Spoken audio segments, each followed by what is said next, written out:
Hello students, हमारा chapter चल रहा था डेप्रिसिएशन, जिसमें हम आगे के कुछ नेक्स्ट क्वेश्चंस को करते हैं। आज से बेटा हम डिमिनिशिंग बैलेंस मेथड, मैंने आपको चैप्टर के स्टार्टिंग में बताया था कि 2 मेथड्स हमें डेप्रिसिएशन के फॉलो करने हैं डेप्रिसिएशन चैप्टर के अंदर, जिसमें से फर्स्ट मेथड था straight line method. Straight line method में हम क्या करते आ रहे हैं कि जो हमने असेट्स खरीदी उस पे फर्स्ट ईयर जिस परसेंटेज से डेप्रिसिएशन लगाया और जितनी अमाउंट आई हर साल हम उतना ही डेप्रिसिएशन लगाते चल रहे थे, तो इसे बोलते हैं स्ट्रेट लाइन मेथड। मतलब फर्स्ट ईयर जो लग गया डेप्रिसिएशन वही नेक्स्ट ईयर लगेगा, उतना ही थर्ड ईयर लगेगा, उतना ही फोर्थ ईयर, मतलब जब तक मशीन की एस्टिमेटेड लाइफ है तब तक वही डेप्रिसिएशन लगेगा। जो फर्स्ट मेथड था स्ट्रेट लाइन मेथड, उसे ओरिजिनल कॉस्ट मेथड भी बोला जाता है और फिक्स्ड इंस्टॉलमेंट मेथड भी बोला जाता है, या फिक्स्ड मेथड भी बोल देते हैं। अब हम कर रहे हैं diminishing balance method. Diminishing balance method को रिटर्न डाउन वैल्यू मेथड भी कहा जाता है। इसमें क्या होता है, जैसे हमारी मशीन हमने परचेज़ की फर्स्ट ईयर 1 लाख रुपीज़ की और हमें बोला गया है कि 10% डेप्रिसिएशन लगाना है, तो 1 लाख का 10% हमने फर्स्ट ईयर लगा दिया 10,000, और हमारे पास जो वैल्यू बच गई पीछे बैलेंस सीडी बच गया, वो कितना बच गया 90,000। कितना 90,000। अब जो नेक्स्ट ईयर है, हम स्ट्रेट लाइन मेथड में तो 10,000 ही दोबारा से लगा देते थे, लेकिन जो डिमिनिशिंग बैलेंस मेथड है उस पे जो अब सेकेंड ईयर डेप्रिसिएशन लगेगा वो 90,000 पर लगेगा। मतलब जो बैलेंस सीडी आता रहेगा हमारा हर साल का, उस पर हम डेप्रिसिएशन लगाते चलेंगे। अभी आप ये क्वेश्चन करोगे जिससे आपको और अच्छे से समझ आ जाएगा कि आपको डिमिनिशिंग बैलेंस मेथड के अकॉर्डिंग किस तरह से डेप्रिसिएशन लगाना है। तो देखिए क्वेश्चन को रीड करते हैं। ए बॉयलर बोलते हैं बेटा मशीनरी का ही एक पार्ट होता है ये, तो ये भी हमारी असेट्स ही माना जाता है। तो a boiler was purchase from abroad for 10,000 rupees का किसी फॉरेन कंट्री से हमने एक बॉयलर को परचेज़ किया। शिपिंग एंड फॉरवर्डिंग चार्जेस उस पर 2,000 लगे, इंपोर्ट ड्यूटी 7,000 लगी और इंस्टॉलेशन एक्सपेंसेस उस पर लगे 1,000। तो ये आपको पता है सारे एक्सपेंसेस जो उसको इंस्टॉलेशन पर तक लगते हैं वो सारे हमने उसमें ऐड कर देते हैं। तो एक तरीके से हमने जो बॉयलर परचेज़ किया वो कितने रुपीज़ का किया, 20,000 का किया। ठीक है, कितने थाउजेंड का किया, 20,000 का हमने बॉयलर परचेज़ किया। अब देखिए हम बॉयलर अकाउंट बनाएंगे। आपको क्या कह रहे हैं, आपको फर्स्ट 3 इयर्स का बॉयलर अकाउंट बनाना है और 10% पर एनम से डेप्रिसिएशन लगाना है और डिमिनिशिंग बैलेंस मेथड से लगाना है। तो देखिए आज हम समझते हैं diminishing balance method. Exam point of view से ये इम्पॉर्टेंट मेथड है। तो देखिए एक तो इसके अंदर जो हमारा ईयर चल रहा है, ठीक है, वो ईयर की हमें डेट दी नहीं हुई है, तो आप अपनी तरफ से भी मेंशन कर सकते हो। एनीवेज आप beginning of the year, end of the year ऐसा भी लिख सकते हो। तो देखिए पहला साल, सबसे पहले हमने बॉयलर को परचेज़ किया, तो boiler account debit to bank इसकी जर्नल एंट्री होती है, और अगर इसे हम अकाउंट में पोस्ट करेंगे तो टू बैंक लिखेंगे 20,000। सारे एक्सपेंस इसमें हमने ऐड कर दिए हैं। अब फर्स्ट ईयर जो डेप्रिसिएशन लगेगा वो 20,000 का 10% कितना 2,000 लग गया, और हमारे पास बैलेंस सीडी आ गया 18,000। ठीक है जी। अब देखो नेक्स्ट ईयर हमारे पास बैलेंस कितना आ गया 18,000। अब देखो जो स्ट्रेट लाइन मेथड था उसमें तो हम यहाँ दोबारा से कितना ही लगाते 2,000 लगाते, लेकिन ये कौन सा मेथड है, डिमिनिशिंग बैलेंस मेथड। तो इसमें जो वैल्यू हमारे पास लास्ट ईयर बचती है उस पर डेप्रिसिएशन लगता है, इसलिए 18,000 का 10% कितना आ गया 1800 और हमारे पास बैलेंस सीडी कितना आ गया 16,200। ठीक है बेटा, तो इस तरह आपने बैलेंस सीडी पर डेप्रिसिएशन लगाना है। तो थर्ड ईयर में हमारे पास वैल्यू बच गई 16,200, तो अब जो डेप्रिसिएशन लगेगा वो कितना लगेगा 1,620 या 1,620। हमारे पास जो बैलेंस सीडी आ गया है वो कितना आ गया है 14,580। तो ये था हमारा डिमिनिशिंग बैलेंसिंग मेथड के अकॉर्डिंग एक छोटा सा क्वेश्चन। बहुत इजी सा क्वेश्चन है, आपको समझाने के लिए मैंने इसे पिक किया है। धीरे धीरे हम डिफ़िकल्टी की तरफ बढ़ेंगे, मतलब अच्छे इसमें जो हार्ड क्वेश्चंस हैं, जो हमारे थोड़े से अच्छे लेवल के क्वेश्चंस हैं वो हम करेंगे। ये बहुत ही सिंपल क्वेश्चन था, ठीक है। तो ये आई होप कि आप इससे आप डिमिनिशिंग बैलेंस मेथड समझ चुके होंगे, और दोनों बैलेंस में मतलब कि दोनों मेथड्स के अंदर आपको डिफरेंस भी समझ आ चुका था। बेटा जब भी हम कोई नई चीज़ सीखते हैं तो अगर हम उसे कंपैरिजन करके सीखते हैं तो वो चीज़ हमें जल्दी समझ आती है।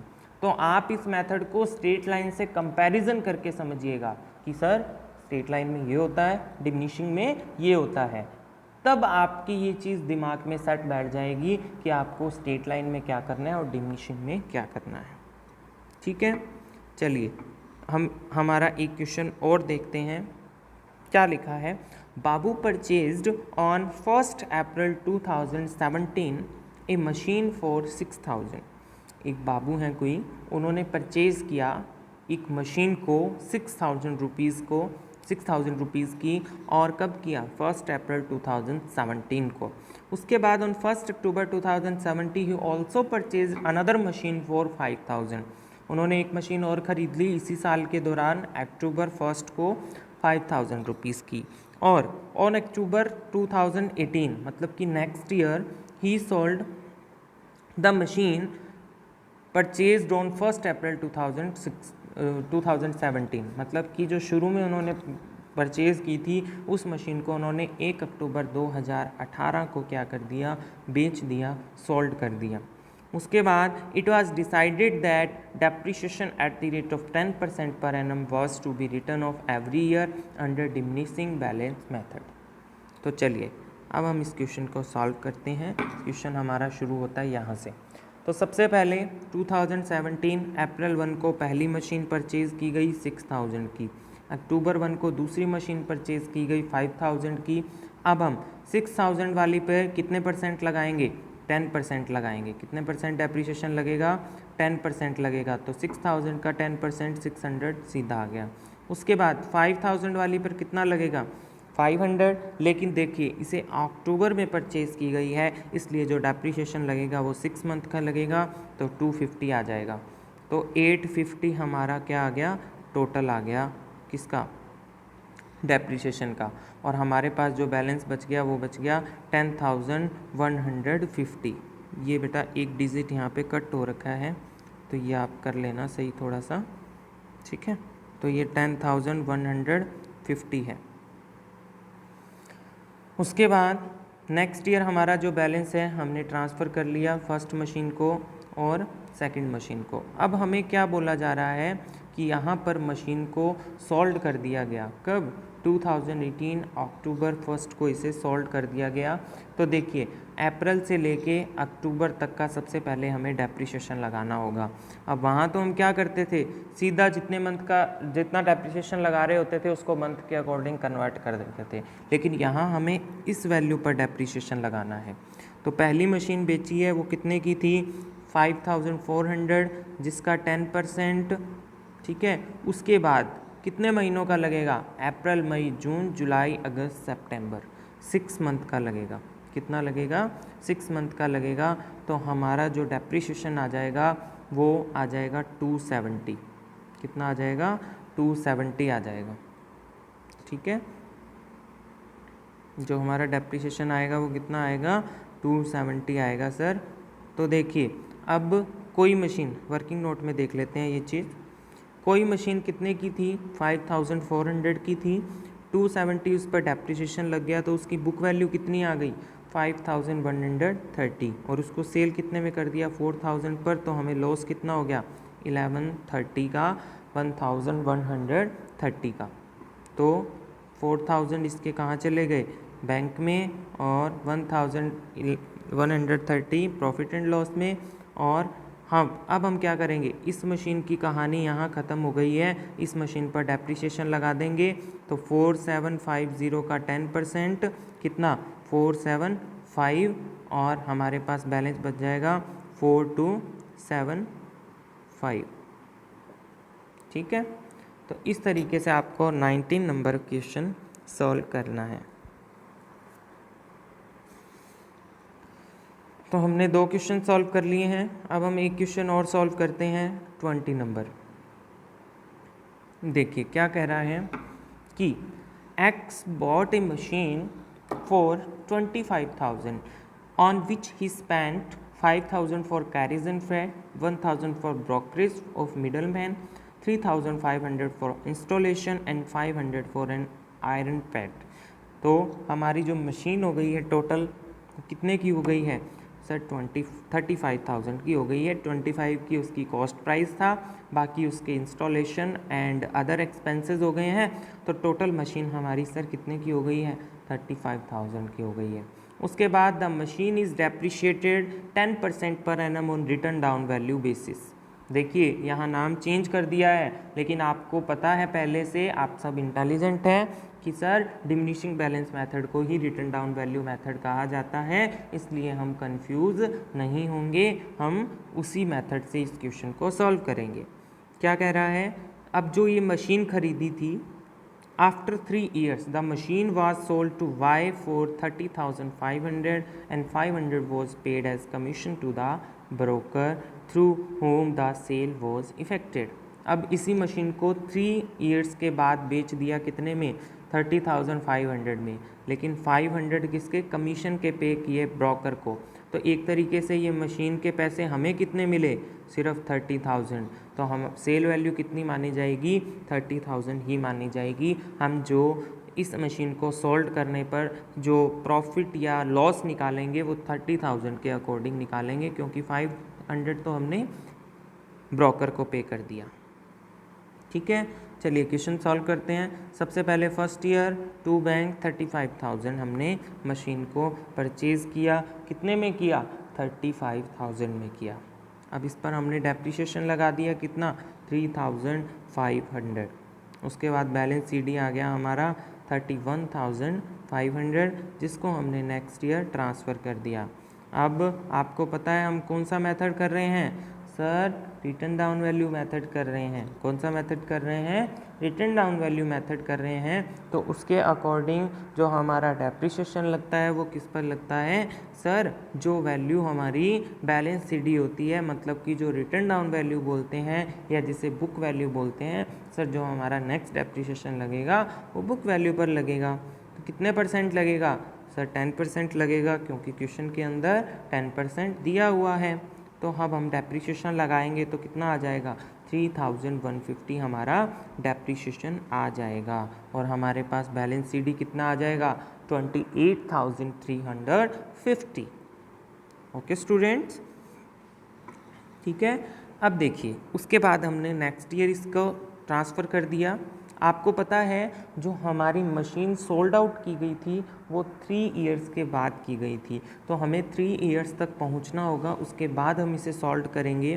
तो देखिए इस पर डेप्रिसिएशन लगाएंगे कितना? 10% लगाएंगे। किस पर? जो हमारे पास 3rd ईयर जो बैलेंस बचा उस पर डेप्रिसिएशन कितना लगेगा? 2835 लगेगा। ठीक है, और हमारे पास सीडी आ जाएगा 25,515। ठीक है, अब देखिए हमारी जो मशीन की वैल्यू थी वो कितनी थी? 25,515, 25,515। देखिए हमने इसे सोल्ड आउट कितने में किया सर? आपका आंसर क्या होगा सर? हमने इसे 30,000 में सोल्ड आउट किया। कितने में किया? 30,000 में सोल्ड आउट किया। तो कोई चीज़ 25,515 की थी और अगर हमने उसे 30,000 में सोल्ड आउट किया तो हमें लॉस होगा या प्रॉफिट होगा? कॉमन सी बात है, हमें क्या होगा? प्रॉफिट हो जाएगा। तो प्रॉफिट आपको पता है जब भी कोई लॉस होता है तो हम उसे जर्नल एंट्री में डेबिट करते थे, और अगर कोई प्रॉफिट होता है तो उसे हम क्रेडिट करते थे। तो हमें प्रॉफिट हो रहा है, इसलिए हम इस प्रॉफिट एंड लॉस को 2 साइड लिखेंगे, मतलब 2 में एंट्री जाएगी, 2 प्रॉफिट एंड लॉस प्रॉफिट। और जब हमें लॉस होता है तो हम किस साइड लिखते थे? बाय P&L अकाउंट लॉस लिखते थे, लेकिन अब हमें प्रॉफिट हो रहा है इसलिए हम क्या लिखेंगे? 2 प्रॉफिट। 4,485 रुपीज़ का हमें क्या हो गया है? प्रॉफिट हो गया है। तो इस तरीके से हमें क्वेश्चन करना है। तो आज की क्लास में हमने कौन सा मेथड सीखा, डिमिनिशिंग बैलेंस मेथड सीखा। डिमिनिशिंग बैलेंस मेथड में हर साल जो डेप्रिसिएशन की अमाउंट आती है वो डिफरेंट आती है। क्यों आती है? क्योंकि इस मेथड के अंदर जो डेप्रिसिएशन लगता है वो रिटन डाउन वैल्यू पर लगता है, मतलब जो बुक वैल्यू हमारी पिछले साल असेट्स में से बच जाती है उस वैल्यू पर डेप्रिसिएशन लगता है। ठीक है, इसलिए इस मेथड को डिमिनिशिंग का मतलब होता है किसी चीज़ की कमी होती रहना, किसी चीज़ का डिमिनिश होता रहना मतलब कमी होती रहना। तो इसके अंदर जैसे जैसे टाइम स्पेंड होता है वैसे वैसे डेप्रिसिएशन भी कम लगता रहता है और वैल्यू भी कम होती है, वो तो आपको पता ही है।